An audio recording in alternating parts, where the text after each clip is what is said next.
कहानी सुखी जीवन का रहस्य। एक महान संत हुआ करते थे जो अपना समय का आश्रम बनाना चाहते थे, जिसके लिए वो कई लोगों से मुलाकात करते थे।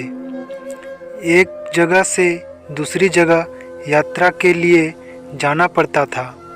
इसी यात्रा के दौरान उसकी मुलाकात एक साधारण सी कन्या विदुषी से हुई। विदुषी ने उसका स्वागत किया और संत से कुछ समय कुटिया में रुककर आराम करने की याचना की। संत उसके मीठे व्यवहार से प्रसन्न हुए और उन्होंने उसका आग्रह स्वीकार किया। विदुषी ने संत को अपने हाथों का स्वादिष्ट भोजन कराया और उनके विश्राम के लिए खटिया पर एक दरी बिछा दी और खुद फर्श टाट बिछाकर सो गई। विदुषी को सोते ही नींद आ गई। उसके चेहरे के भाव से पता चल रहा था कि विदुषी चैन की सुखद नींद ले रही है। उधर संत को खाट पर नींद नहीं आ रही थी। उन्हें मोटे नरम गद्दे की आदत थी जो उन्हें दान में मिला था। वो रात भर विदुषी का सोच रहे थे कि वो कैसे इस कठोर जमीन पर इतने चैन से सो सकती है। दूसरे दिन सवेरा होते ही संत ने विदुषी से पूछा कि तुम कैसे इस कठोर धरा पर इतने चैन से सो रही थी।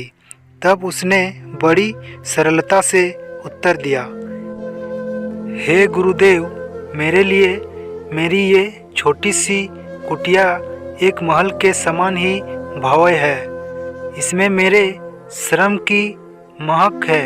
अगर मुझे इस समय भी भोजन मिलता तो मैं खुद को भाग्यशाली मानती हूँ। जब दिन भर के कार्यों के बाद मैं इस धरा पर सोती हूँ तो मुझे माँ की गोद का आत्मीय एहसास होती है।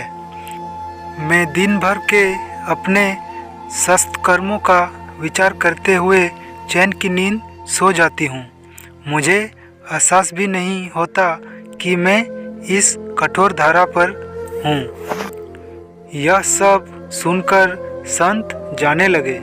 तब विदुषी ने पूछा, हे गुरुवर, क्या मैं भी आपके साथ आश्रम के लिए धन एकत्र करने चल सकती हूँ?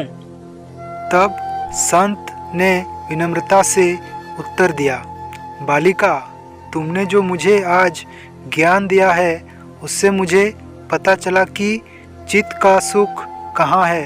अब मुझे किसी आश्रम की इच्छा नहीं रह गई।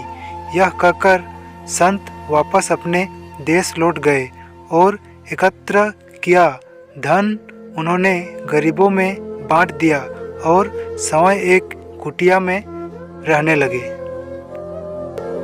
तो फ्रेंड्स, ये कहानी आपको कैसी लगी? वीडियो अच्छी लगी तो वीडियो को लाइक कीजिए और चैनल को सब्सक्राइब नहीं किए हैं तो जल्दी से सब्सक्राइब कर लीजिए और पास में आए बेल आइकन को दबा के ऑल पर सेलेक्ट कर लीजिए ताकि मैं जब भी कोई वीडियो डालूं तो उसकी नोटिफिकेशन सबसे पहले आप तक पहुंचे।